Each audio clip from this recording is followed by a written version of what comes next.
everyone, welcome to Live Interactive English. I'm Mike, and we are back today with part 2 of our look at why so egg-spensive, or why are eggs so expensive? Why does it cost so much to buy eggs these days, even if you can find the eggs? And in many cases, at least a few months ago here in Taiwan, I remember going to several of the supermarkets near my house. All the egg shelves were empty. It was actually my wife's mother who found us some eggs. I don't know where she gets them from, but we did get a few. But they did cost a lot of money. Yesterday we learned that COVID-19 had a lot to do with this. It made moving chicken feed expensive during the COVID period. It made the demand or the need for eggs go down. Everyone was at home. Restaurants and breakfast shops were closed in many places. And of course, when lockdown ended, everyone wanted eggs, so the price went up, and then avian flu or bird flu came along. Many chickens had to be killed, so there were fewer and fewer egg makers, chickens, and so that also changed the price. It was really a bit of a thing that I think a lot of people noticed, whether you were trying to order food that they just didn't have, or whether you were at the supermarket going, whoa, why are eggs so expensive these days? But in some ways, here in Taiwan, we're kind of used to this. Taiwan is a small country, and of course, every year, or almost every year, we have typhoons that come along, and every time there's a typhoon, that will affect the price of things. Maybe not eggs, but certainly vegetables and fruit sometimes as well. You might have seen in the news the price of cabbage or kongchinsai or pineapples or things like that can be affected by bad weather. But in a global way, looking at the whole world, this is something that is quite new to people. In places like Europe or North America, they might get eggs and vegetables from everywhere. So when they notice suddenly the price is going up or there's just no eggs around, this is something that people definitely will notice and will also want to know why. So that's what we're talking about. Why so expensive? An introduction to factors that affect egg supply. Let's get into part 2.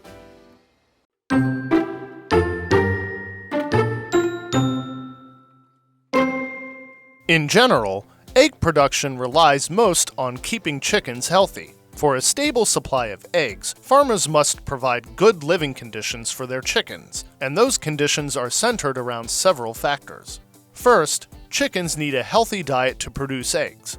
If their diet lacks nutrition, egg production may decrease. Chickens also need plenty of sunlight, usually 14 hours a day. Without enough sunlight, they may not be able to lay eggs normally.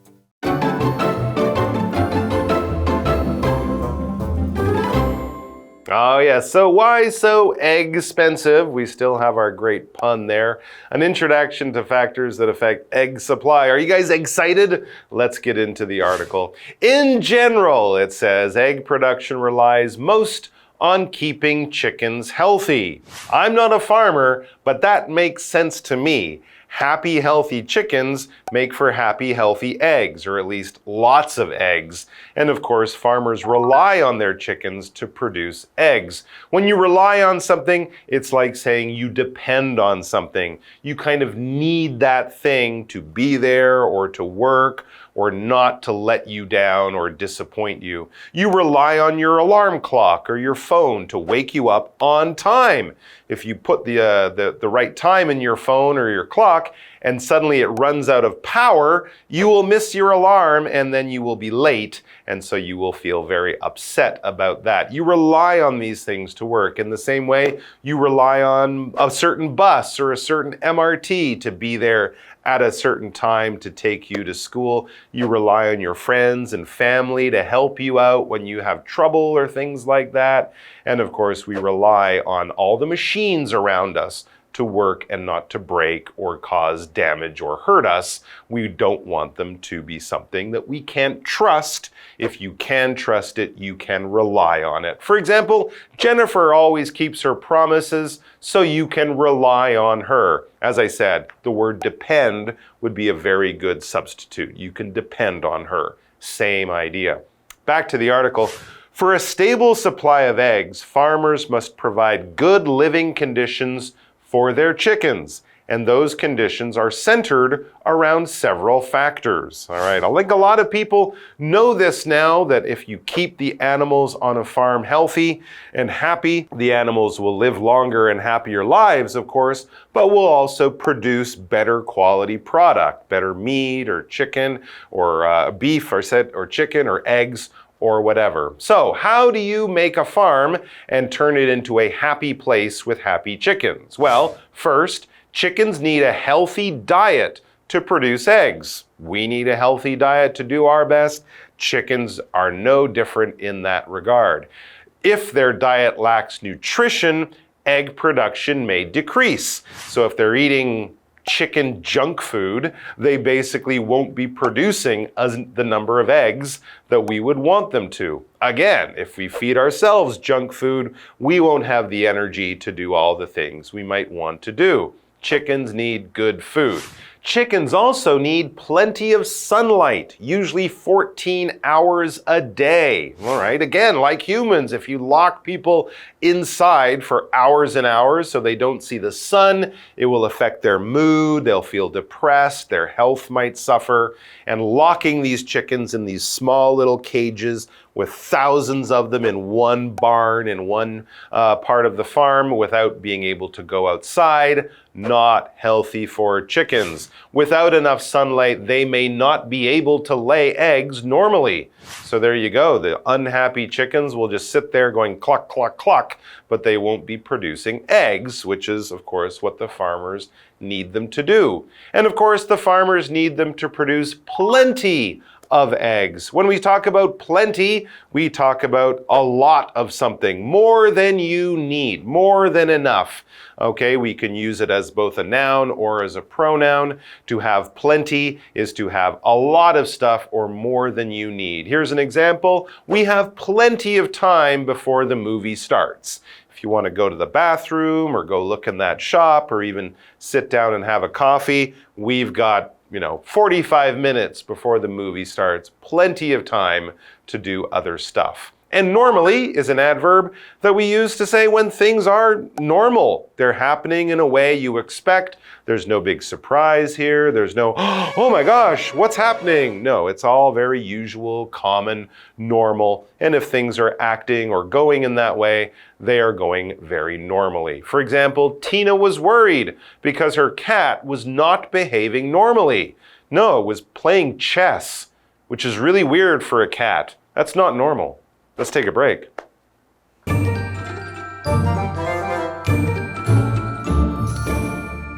Hello， 大家好，我是 Hanny。我们在第一天的课文读到疫情和禽流感如何影响了全球鸡蛋市场的供需。那么今天要来看看鸡蛋生产的方式和产量哦。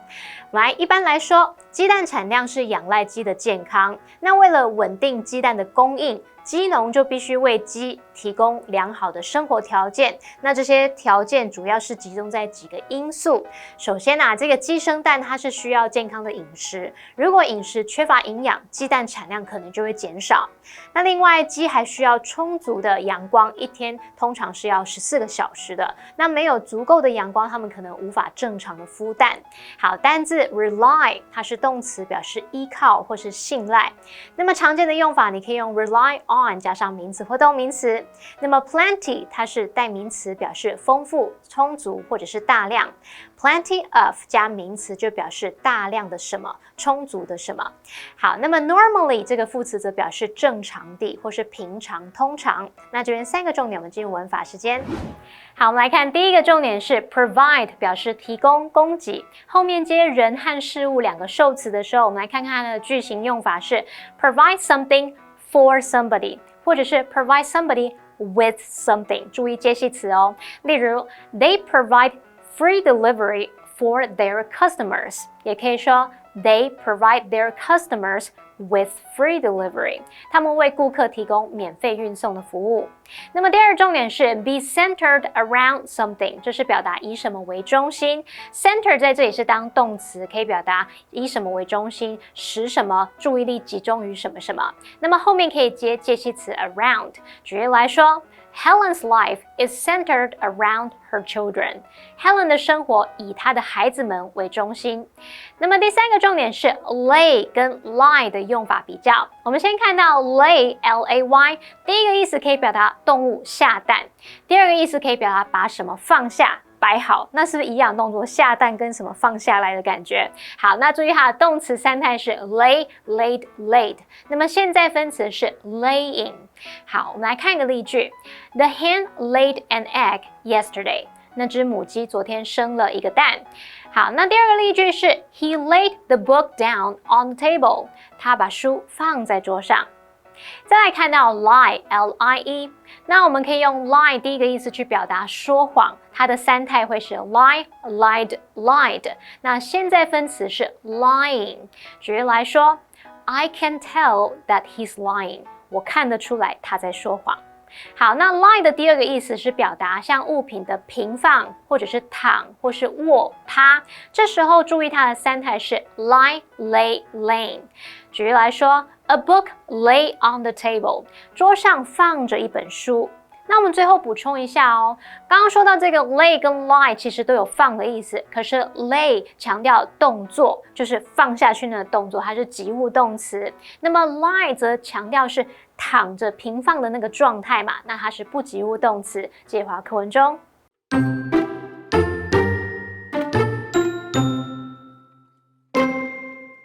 Second, chickens must be kept at a comfortable temperature. In some regions, climate change has caused more cases of heat stress in flocks. Heat stress affects a chicken's heart and lungs, as well as its ability to mate or lay eggs. Finally, a hen's age is also a factor in egg production. Hens begin laying eggs after about 18 weeks, and the production starts to decrease after 1 year.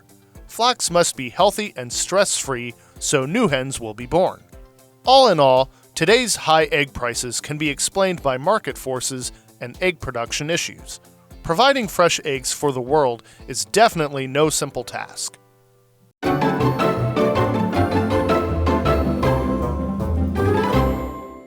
All right, so the farms have to be set up so the chickens can be happy.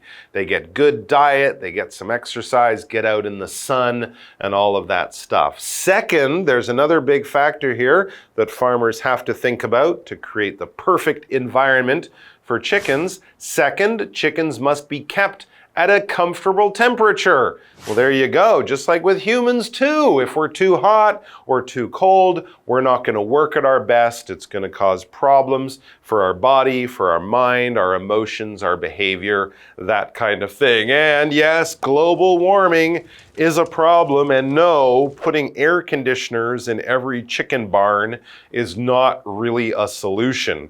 But yes, the world is getting warmer. As it says, in some regions, climate change has caused more cases of heat stress in flocks. It's kind of hard to just pick up a chicken farm and move it to another cooler part of the world. A lot of these farms have been there for a long time. 20, 50 years ago, it wasn't so hot in those places, but it is now, so this is a problem. Heat stress is the kind of thing that you might get if you're outside exercising in the hot sun for too long and not drinking water. It affects your heart, it affects your mind, it affects your kidneys, it can actually kill people. Heat stress affects a chicken's heart and lungs as well as its ability to mate or lay eggs. Again, just kind of like humans, if we get too hot, it affects our body in all sorts of ways, and it can actually prove to be deadly. When we talk about a flock, we had that noun, a flock of chickens. A flock is just a big group of a certain kind of animal. Groups of animals can have different names. You guys might know we say a school of fish, a pride of lions, a pod of dolphins. Well, a flock is a pretty good common term for birds. A flock of birds. Another type of animal we would talk about being in a flock would be sheep. A flock of sheep up on the side of a mountain. But it wouldn't be a flock of cows. That would be a herd of cows. And I think even with birds, I think it's a murder of crows. Yeah, that's right. A murder of crows. but it's not a flock, it's not a murder of chickens, it's a flock of chickens, or a flock of birds. A flock of birds flew across the sky. It wasn't chickens. Chickens can't fly. Lung. We also had the word lung. This is something we have two of in our bodies. Well, most of us do. If you don't, something happened there. Lungs are those organs that we have that bring in air and put oxygen into our blood that then gets carried to all parts of our body. There are two big air sacs kind of right here with your heart kind of stuck in the middle. And when you breathe, your lungs are getting bigger and smaller as they push in and pull in and push out air. Most fish don't have lungs. That's right, not like we do. They have gills here on the side. That's what they use to breathe. It kind of acts like a lung, but it's a little bit different. And finally, a hen's age is also a factor in egg production, right? These are animals. They don't live forever. And just like with humans, we're at our most healthy, when we're 20, 30, 40 years old or something like that. So at hens, age is also a factor. Hens begin laying eggs after about 18 weeks. And the production starts to decrease after 1 year. So we might call that a very small window, a very small period in which we have the best egg production. Older chickens are not so useful to the farmers. So flocks must be healthy and stress-free so new hens will be born. Happy chickens, lots of eggs, cheaper eggs. All in all, today's high egg prices can be explained by market forces and egg production issues. And even there are several market forces and several egg production issues. It's not that simple. It's kind of complicated. Providing fresh eggs for the world is definitely no simple task. Absolutely, as I think we've explained very clearly over the last couple of days. So what do you think? We finish off with that question. What other factors are known to affect chicken egg production? Wow, that's a tough question, but I would say how close the chickens live can also affect egg production in chickens. I think we talk about free-range chickens. If you want to get some healthy eggs, I believe you look for free-range chickens or free-range eggs. That means the chickens are allowed to walk around and go outside and, hang out with their friends before they're forced to lay eggs. They're not locked inside. So all of the different living conditions of the chickens can have a big effect on eggs and, in the end, egg production, egg supply, and egg price. Well, thanks very much for joining us, guys. I think we've explained the issue of egg production and price quite well. Get out there, enjoy yourself a nice omelet if you like to eat eggs, and we'll see you back here sometime soon. Until then, all the best and bye-bye.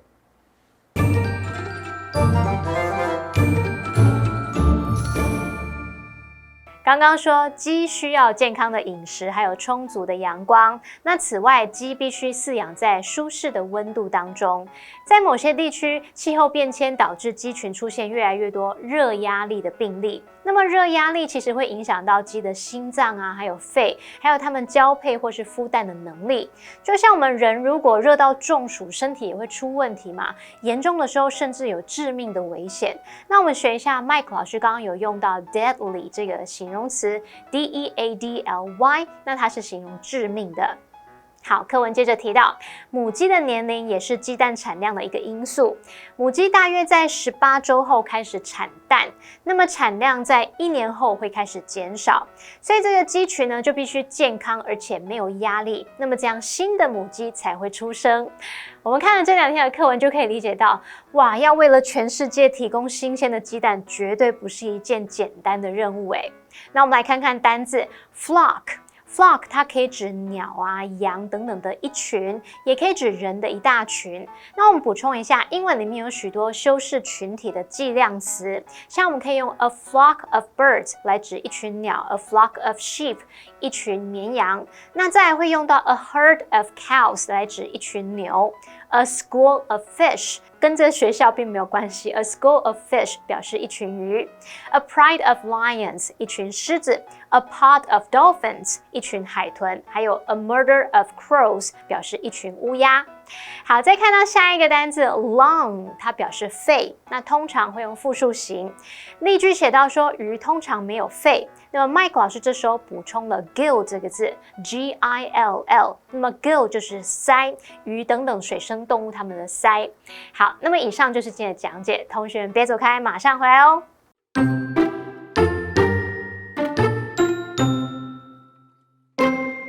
In general, egg production relies most on keeping chickens healthy. For a stable supply of eggs, farmers must provide good living conditions for their chickens, and those conditions are centered around several factors. First, chickens need a healthy diet to produce eggs. If their diet lacks nutrition, egg production may decrease. Chickens also need plenty of sunlight, usually 14 hours a day. Without enough sunlight, they may not be able to lay eggs normally. Second, chickens must be kept at a comfortable temperature. In some regions, climate change has caused more cases of heat stress in flocks. Heat stress affects a chicken's heart and lungs, as well as its ability to mate or lay eggs. Finally, a hen's age is also a factor in egg production. Hens begin laying eggs after about 18 weeks, and the production starts to decrease after 1 year. Flocks must be healthy and stress-free so new hens will be born.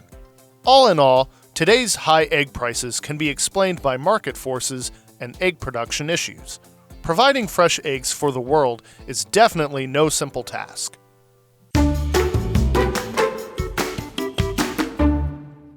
Hello and welcome everybody. Today we're taking a trip to the Chiayi East Market. As we all know, traditional markets are a very important part of Taiwanese culture. The Chiayi East Market first opened in 1914 and is still open today, even though it has changed quite a bit. So it is the main place to get fruits and vegetables in Chiayi. So why don't we take a look and learn more? The Chiayi East Market is located next to the Chiayi City God Temple, near the Nanmen Roundabout. Long ago, the Chiayi East Market was a grass market. This kind of market was a commercial area just outside the city wall. When Taiwan was still under Qing rule, the market was gradually formed. At that time, Zhulo city officials, their dependents, and residents all frequented the Zhulo Cheng Huang Temple for worship. They stopped by the market and bought things here. During the period of Japanese rule, the Chiayi East Market was built and opened to the public in 1914. The outside was built using bricks, but the inside was built using cypress. After the market had suffered from fires, earthquakes, and war, it was extended using concrete in 1987. Although the Chiayi East Market doesn't look the same as it once did, its atmosphere is still that of a traditional market. There are many vendors that sell all kinds of food here. The Chiayi East Market has been Chiayi's main fruit and vegetable distribution center since it opened. In addition to food, daily necessities can also be purchased here. Even festive and wedding products can be found here. The Chiayi East Market is also seen as an important educational place. Some schools take their students to the Chiayi East Market for field trips. Here, students can talk to the vendors, learn how the market works, and experience the spirit of a traditional market. Many locals believe that the cultures and features of traditional markets should be passed on to younger generations. So when you're in Chiayi, you definitely have to visit the Chiayi East Market. It is like the lifeblood of Chiayi. And even students go there on field trips to talk to the vendors and learn how the market works. I think it's really important to learn more about the traditional markets and try to make sure that they continue on into the future. I hope you enjoyed today's lesson. See you next time.